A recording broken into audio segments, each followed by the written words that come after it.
Hello students, अब अगला topic उठता है पीपल एंड देयर रिप्रेजेंटेटिव्स। तो हम बात कर रहे हैं डेमोक्रेसी की। डेमोक्रेसी, ये जो वर्ड है डेमो यानी कि आम जनता और क्रेसी यानी कि राज। तो डेमोक्रेसी यानी कि आम जनता का राज, यानी कि आम जनता डिसाइड करेगी कि किसकी सरकार बनेगी। आम जनता को अच्छा लगे तो वही सरकार को रिपीट कर देंगे, अच्छा नहीं लगे तो दूसरी सरकार को ले आएंगे। तो ये सिस्टम होता है डेमोक्रेसी का। The summary of a democracy is the idea of consent. अब ये जो ख्याल है डेमोक्रेसी, इस ख्याल की अगर समरी देखी जाए तो बेसिकली ये क्या है, आइडिया ऑफ कंसेंट। कंसेंट का मतलब होता है सहमति, कि सरकार कुछ भी करे वो लोगों की सहमति से करे, जो लोग चाहें वही काम सरकार करे। अब the government as well as other public institutions need to have the trust of the citizens। ये ज़रूरी है कि जो देश की सरकार हो और तमाम तरह के जो पब्लिक इंस्टीट्यूशंस हों, ये भरोसा कायम रखें देश के सिटीजन्स का, ये उनकी सहमति से चलें। अब अगर डेमोक्रेसी की बात करें या लोकतंत्र की बात करें तो डेमोक्रेसी में लोग चुनते हैं सरकार को। अब ऐसा कैसे होता है कि लोग चुनते हैं सरकार को, तो मैं आपको इसका तरीका बताता हूँ। अब जैसे मान लीजिए कोई जगह है, तो जब इलेक्शंस होंगे तो उस जगह से कई सारे लोग खड़े होंगे इलेक्शंस में। इन लोगों को कहा जाएगा कैंडिडेट्स। अब ये कैंडिडेट्स अलग अलग पॉलिटिकल पार्टी के हो सकते हैं, अलग अलग आइडियोलॉजीज़ के हो सकते हैं। अब जब इलेक्शन होगा या चुनाव होगा तो इस जगह के जितने भी लोग हैं वो लोग इन कैंडिडेट्स में से अलग अलग लोगों को वोट देंगे। जिस आदमी को जो कैंडिडेट सही लगेगा उस कैंडिडेट को वोट देगा। अब जब इलेक्शंस के रिजल्ट आएंगे तो इन कैंडिडेट्स में से जिस कैंडिडेट को सबसे ज़्यादा वोट मिलेंगे वो कैंडिडेट इलेक्शंस जीतेगा और वो कैंडिडेट रिप्रेजेंटेटिव बनेगा इस पूरे एरिया का और इस पूरे एरिया के जितने लोग हैं उनका। तो इस तरीके से अब पूरे देश भर में से अलग अलग जगहों में से हर जगह से जो चुने हुए लोग आएंगे, जो इलेक्टेड रिप्रेजेंटेटिव्स हैं, वो सब मिल के बनाएंगे देश की पार्लियामेंट और इस देश की पार्लियामेंट में से ही बनेगी देश की सरकार। The people would elect their representatives to the parliament. लोग क्या करेंगे, लोग अपने रिप्रेजेंटेटिव्स को चुनेंगे, जो रिप्रेजेंटेटिव्स जाके असेंबल होंगे कहाँ, पार्लियामेंट में। Then one group from among those elected representatives forms the government। अब पूरे देश भर में से जितने भी लोग इलेक्ट होकर आए हैं, जो इलेक्टेड रिप्रेजेंटेटिव्स हैं, इन इलेक्टेड रिप्रेजेंटेटिव्स में से एक ग्रुप बनेगा जो बनाएगा सरकार। The parliament, which is made up of all the representatives together, controls and guides the government। अब पूरे देश भर में से जितने भी लोग चुनकर आए हैं जो कि पार्लियामेंट का हिस्सा हैं, ये लोग सरकार बनाते हैं, यही लोग कंट्रोल करते हैं सरकार को, यही लोग गाइड करते हैं सरकार को। In this sense people through their chosen representatives form the government and control it. इस तरीके से लोग अपने चुने हुए रिप्रेजेंटेटिव्स के ज़रिए सरकार बनाते हैं और सरकार को कंट्रोल करते हैं और गाइड करते हैं। उन्हें काम अच्छा लगा तो वेल एंड गुड, नहीं तो अगले इलेक्शंस में यही लोग अलग अलग रिप्रेजेंटेटिव्स को चुनेंगे, दूसरी पार्टी के रिप्रेजेंटेटिव्स को चुनेंगे, अलग आइडियोलॉजी के रिप्रेजेंटेटिव्स को चुनेंगे और फिर जो चुने हुए लोग आएंगे वो सरकार अलग होगी, उस सरकार के काम करने का तरीका अलग होगा, ऐसा लोग उम्मीद करते हैं। तो अब जानते हैं देश की पार्लियामेंट के बारे में। The parliament of India is the supreme law making institution. अब हमारे देश में जितने भी लॉ मेकिंग इंस्टीट्यूशन हैं, यानी कि ऐसे इंस्टीट्यूशंस जहाँ पे कानून बनाए जाते हैं, पार्लियामेंट उन तमाम इंस्टीट्यूशंस में से सबसे ऊपर है, यानी कि सबसे सुप्रीम लॉ मेकिंग इंस्टीट्यूशन है। The parliament in our system has immense powers because it is the representation of the people। अब हमारे देश में पार्लियामेंट के पास बहुत ज़्यादा पावर है, इमेंस पावर। क्यों? क्योंकि ये लोगों को रिप्रेजेंट करती है parliament. It has 2 houses, Lok Sabha and Rajya Sabha. अब हमारी पार्लियामेंट के 2 हाउसेज हैं, लोकसभा और राज्यसभा। अब चलिए इन दोनों हाउसेस का थोड़ा सा एक आइडिया ले लेते हैं। तो सबसे पहले लोकसभा। लोकसभा नाम से पता चल रहा है कि लोगों की सभा, तो इसे क्या कहेंगे? House of the people. तो Lok Sabha with a total membership of 545 is presided over by a speaker। जो लोकसभा है इसे कहा जाएगा house of the people. Lok Sabha में टोटल होते हैं 543 लोग और लोकसभा में प्रिसाइड कौन करता है? स्पीकर। अब पूरे लोकसभा में 545 लोग हैं। इन 545 लोगों में से 543 लोग ऐसे हैं जो कि इलेक्टेड हैं यानी कि चुन कर आए हैं। देश के लोगों ने उन लोगों को चुना है अलग अलग जगहों से, तो पूरे देश से चुन कर आए हैं। और 2 लोग क्या हैं? 2 एंग्लो इंडियंस नॉमिनेटेड। ये एंग्लो इंडियंस एक कम्युनिटी थी। एंग्लो इंडियन यानी कि वो अंग्रेज लोग जो कि इंडिया में आके बसे थे, तो वो एंग्लो इंडियन कम्युनिटी के लोग हैं। तो अब उस एंग्लो इंडियन कम्युनिटी को भी रिजर्वेशन एक दिया गया है कि जितनी भी लोकसभा होंगी उनमें से 2 एंग्लो इंडियन मेंबर होंगे। तो इस तरीके से अगर देखा जाए तो 2 मेंबर एंग्लो इंडियंस के लिए रिजर्व्ड हैं। तो बचे जितने 543 मेंबर्स ये आते हैं पूरे देश भर में से चुनकर। तो ये तो सिस्टम है लोकसभा का, और लोकसभा को प्रिसाइड कौन करता है? स्पीकर। अब बात करते हैं राज्यसभा की। तो राज्यसभा नाम से ही पता चला, राज्यसभा राज्यों की सभा, तो इसे क्या कहेंगे? Council of states. ये अलग अलग स्टेट्स को रिप्रेजेंट करती है Rajya Sabha, with a total strength of 245 members and is presided by Vice President of India। तो राज्यसभा में टोटल मिला के हैं 245 मेंबर्स, और राज्यसभा में प्रिसाइड कौन करते हैं? Vice president of India. Rajya Sabha के सारे जो फंक्शनिंग होती है उसे संभालते हैं वाइस प्रेसिडेंट।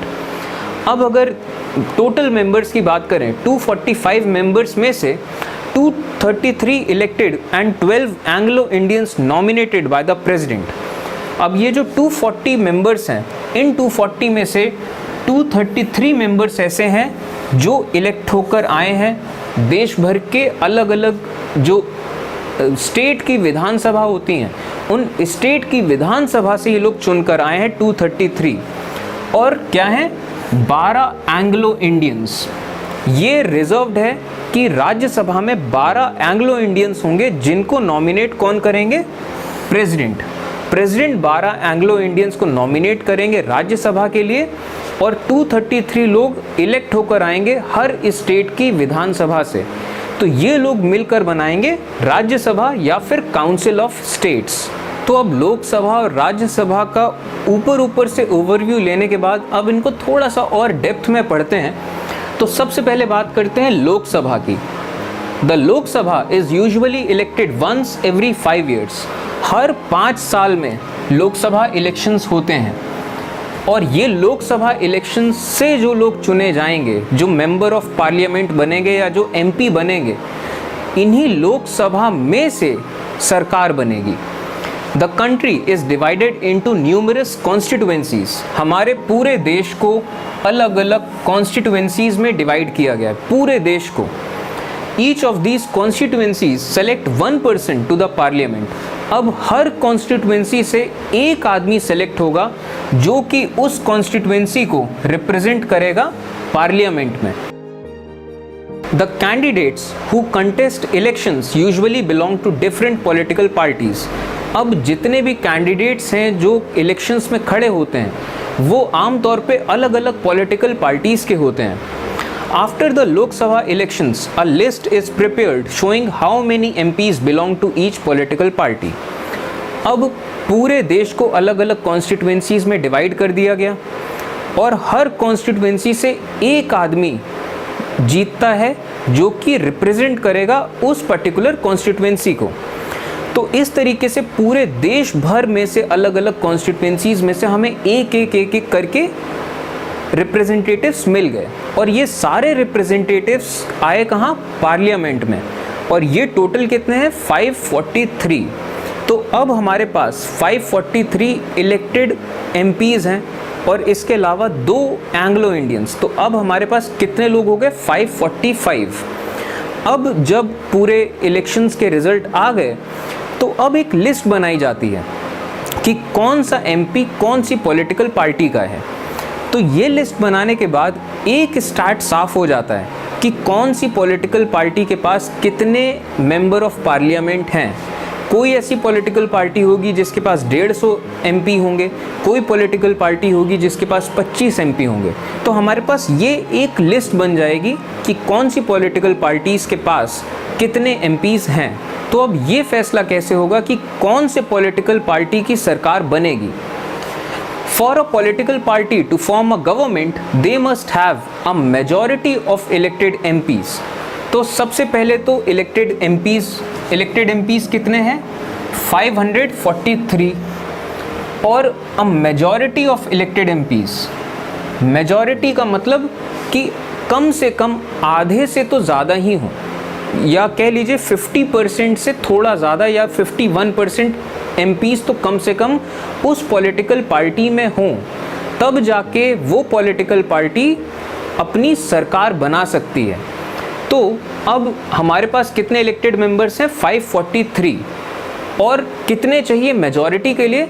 आधे से ज़्यादा चाहिए कम से कम। तो इसके आधे कितने होंगे? 271.5।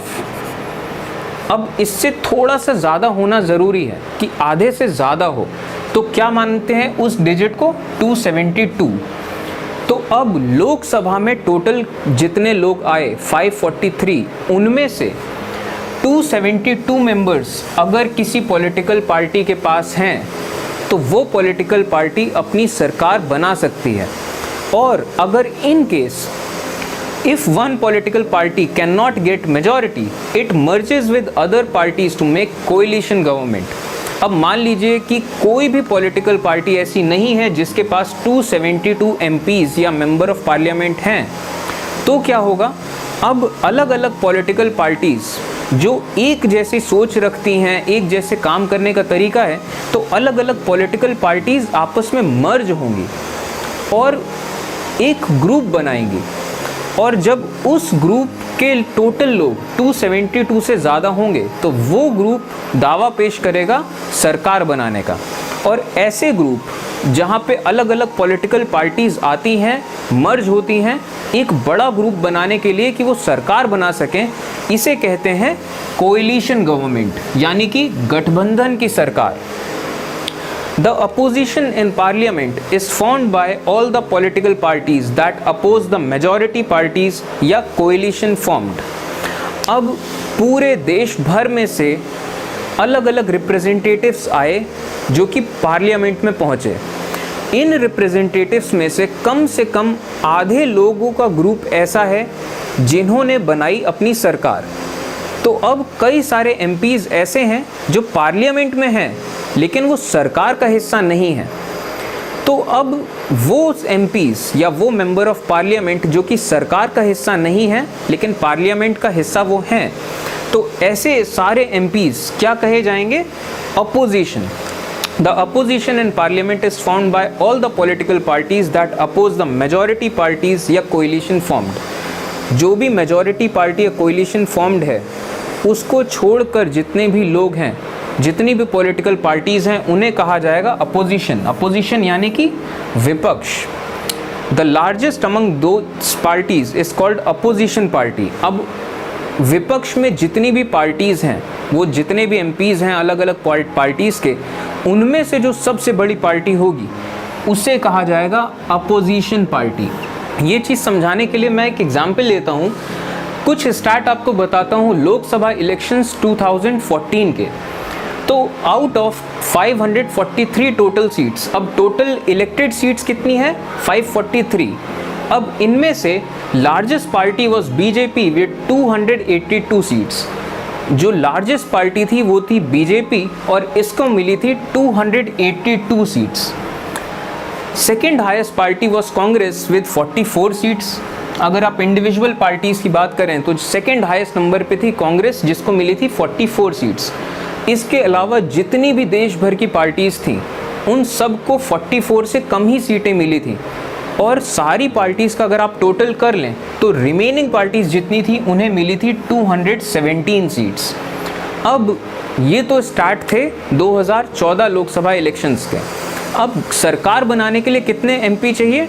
272, और बीजेपी के पास 272 से ज़्यादा एमपीज़ थे। तो बीजेपी ने अपनी गवर्नमेंट बनाई, और बीजेपी ने अपनी गवर्नमेंट बनाई, जितने भी एमपीज़ हैं इनमें से बीजेपी ने अपनी गवर्नमेंट बना ली। तो अब जितने भी एमपीज़ हैं वो सब क्या कहलाए जाएंगे? बीजेपी के अलावा अपोजिशन। और अपोजिशन में जो सबसे बड़ी पार्टी है वो कौन सी है? कांग्रेस। तो कांग्रेस को कहा जाएगा अपोजिशन पार्टी। तो BJP formed the government and Congress was opposition party. चलिए फिर, थैंक यू।